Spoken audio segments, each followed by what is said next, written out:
Welcome to the deep dive. Today, we're diving into something truly transformative. Hmm. It's a deep dive into the very nature of hunger and our profound relationship with food. Yeah. And this isn't about the latest diet fad, or just another medical breakthrough. Not at all. It's more about a fundamental shift in understanding, really sparked by some incredibly surprising insights from our conversations with someone named Dan Hollis. That's right. He really challenged our thinking, and we're excited to unpack it with you. Yeah, exactly. This deep dive is, well, it's less focused on the medication itself, semaglutide, which, many of you might know as Ozempic or Wegovy. Right. It's much more about the profound shifts that can occur when all that external noise around food finally quiets down. Okay. It's really about what emerges in that silence, allowing those deeper, often unspoken personal questions to finally come to the surface. Okay, let's unpack this for you, because for so long we've been told that weight is just, a simple matter of calories in, calories out, The old equation. or maybe some elusive thing called willpower.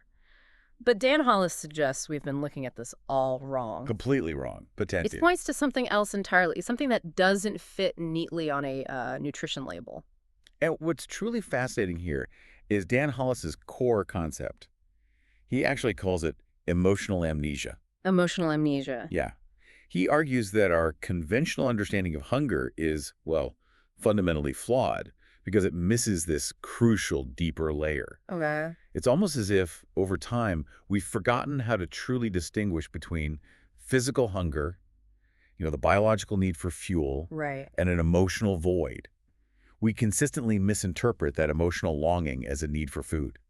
It's like we've lost the ability to discern the real signal. And this is where Dan's insights just, wow, they really captivated me. Mhm. He shared a quote that completely reframed how I thought about cravings. He said, and I'm quoting here, "Emotional hunger sounds like a craving, but it's actually a question, a need asking to be seen." That really lands, doesn't it? Yeah. And if we connect this to the bigger picture, it suggests food often becomes this kind of universal tool A tool. How to so? manage a whole spectrum of emotions. Think about it. Loneliness, boredom, anxiety. Even happiness or celebration sometimes. Exactly. Even joy. It's not just a response to a physiological need anymore. For many people, it becomes this deeply ingrained coping mechanism, Right. a way to handle a whole range of human experiences they haven't really learned to process otherwise. Just let's talk about the medication for a second. On the surface, many of us know semaglutide as a GLP-1 receptor agonist. Right. Originally for type 2 diabetes, but then, boom, discovered to be incredibly effective for weight loss. Just to clarify for our listeners, semaglutide's known role isn't like magic. No. It mimics a natural gut hormone, GLP-1, which signals fullness to the brain and slows digestion down. Okay. This physiological effect is what turns down the volume on that constant chatter around food. But Dan Hollis views it differently. He doesn't see it as just a weight loss drug. For him, semaglutide isn't the fix in itself. Instead, he describes it as more like a window, The window. or maybe a biological pause. That's a phrase he uses. It creates this unprecedented space, this quiet. And he has this incredibly impactful statement that really stuck with me. He said, "Semaglutide gives you silence, Mhm. and silence gives you truth." That's powerful. And it raises a really important question. What does that silence actually provide? Right. Dan explains it's a moment where food stops talking. Mm. And for some people, he says, that moment. Well, it's the first honest moment they've had in 20 years. 20 years. Wow. Yeah, think about the profound implication of that. For someone who's maybe battled with food for decades, Hmm. constantly feeling guilty or obsessed, Yeah. suddenly realizing that the incessant hum in their head about what to eat, what not to eat, has just gone silent. That must be huge. It's transformative. It's like, the moment you realize the background hum of an appliance you've lived with for years has finally stopped, you didn't even realize how loud it was until it was gone. Okay, so if this silence is the key, but it can also be terrifying, what exactly does Dan propose we do with it? That's the crucial part. How do we navigate this quiet space? Because Dan Hollis observes something really interesting.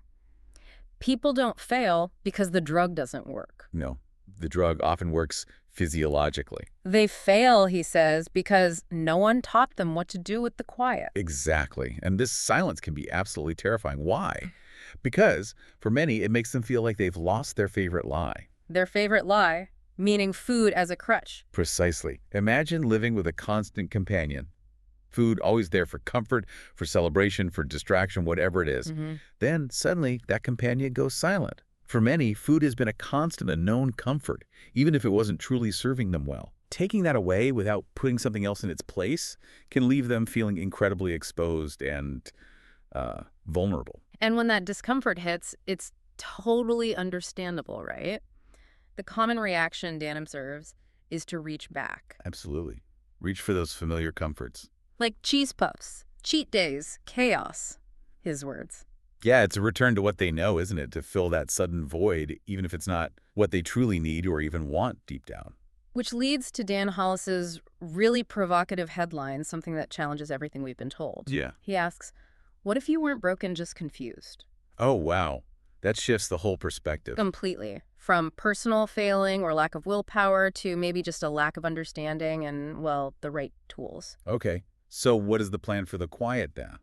If you're not broken, just confused, how do you get unconfused? Well, Dan Hollis talks about building scaffolding in the space semaglutide opens. Scaffolding. I like that analogy. Yeah, it isn't about simply willpowering your way through that silence. It's about establishing something entirely new to support you within it. Okay, so what does this scaffolding look like? What are the components? He breaks it down. He talks about framework, identity, ritual, language. Framework, identity, ritual, language. Can you give examples? Sure. So framework could be things like setting intentional meal patterns, maybe some boundaries around food that feel right for you. Okay, structure. Makes sense. Identity is more about consciously deciding, okay, I am someone who values authentic nourishment and self-awareness over just grabbing quick comfort from food. It's redefining yourself. Right, shifting that internal narrative. And ritual. Ritual might involve things like mindful eating practices, actually tasting your food, or maybe developing new self-soothing behaviors that aren't food-related, like going for a walk or deep breathing, something like that. Okay, replacing old habits with new, healthier ones. Yeah.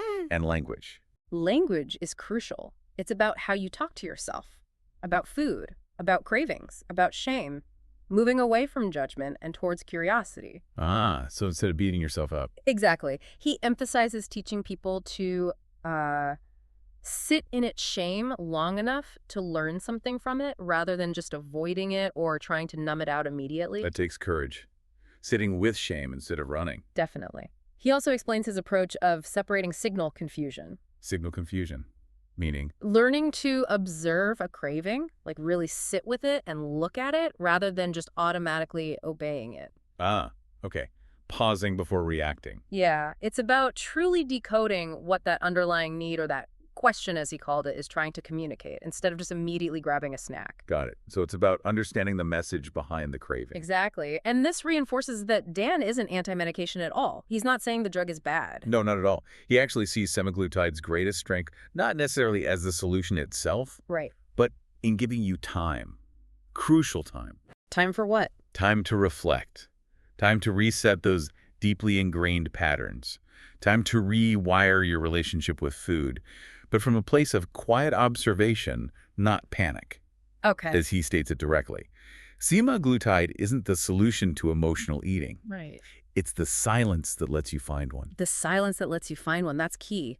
Ultimately, Dan Hollis connects this emotional hunger to something even deeper. Oh, what's that? He calls it identity disconnection. Identity disconnection. Yeah. He suggests that food often becomes a substitute when we lose track of who we are, or what truly fulfills us on a deeper level. Well, that makes a lot of sense. So if we're disconnected from ourselves, we reach for something external like food to fill that gap. Exactly. And what's fascinating here is Dan Hollis's concept of how to maintain progress, like weight loss or just healing your relationship with food. Okay. He talks about holding on to it through alignment rather than just discipline. Alignment versus discipline. Tell me more. It's not about forcing yourself to adhere to rigid rules forever through sheer willpower, which often fails. Right. Discipline can feel like a constant battle. Yeah. Instead, it's about aligning your daily actions, your choices, with your true self, your core values, and your deeper needs. So when your actions match who you truly want to be, the discipline part becomes less of a struggle. It flows more naturally. That's the idea. When you're aligned, the choices feel more authentic, less like a punishment. Okay. Which means, fundamentally, this whole journey is about Replacing the story, not just the snack. Replacing the story. Love that. It's a complete narrative rewrite, isn't it, of our relationship with ourselves and with food. It's about seeing yourself not as broken or lacking willpower, Got it. but as someone on a journey of profound self-discovery, using this quiet space to figure things out. So if we connect this to the bigger picture, the overarching insight is really quite profound. Which is, it was never about the food. Never about the food. Not really. Not at its core. It's about rewriting the story people were too full to finish. Wow. It's less about external dietary changes, although those might happen, and much more about building inner architecture. Building inner architecture. Yeah, creating a robust internal world, that internal scaffolding we talked about, that can support you long after the medication or the initial silence. Support that goes beyond the fleeting comfort of a snack. So, wrapping this up, what does this all mean for you, the listener? Semaglutide, in Dan Hollis's view, isn't being presented as some kind of miracle pill, No, definitely not. but potentially a miracle pause, or maybe a window for some really deep self-discovery. Yeah, it creates the necessary space, that quiet, for a different, more profound kind of healing to potentially begin. Which raises an important question for you to maybe consider as you reflect on this deep dive. What are you truly hungry for? Beyond the physical sensation, what needs support in your life now that maybe food is no longer filling in those gaps quite so loudly? Right. What's the real question your cravings might be trying to ask you? And to echo Dan Hollis's concluding thoughts on actually healing emotional hunger, he says it requires empathy, not judgment, Okay. awareness, not rules, and curiosity, not punishment. Empathy, awareness, curiosity, not judgment, rules, punishment. That feels like a much kinder approach. It's a journey of understanding, isn't Yeah. it? Not just restriction. It's about giving yourself the grace, maybe for the first time, to explore what's truly going on beneath the surface. A really powerful reframe. Because ultimately, the thought to leave you with might be this: when the cravings stop, perhaps the truth begins.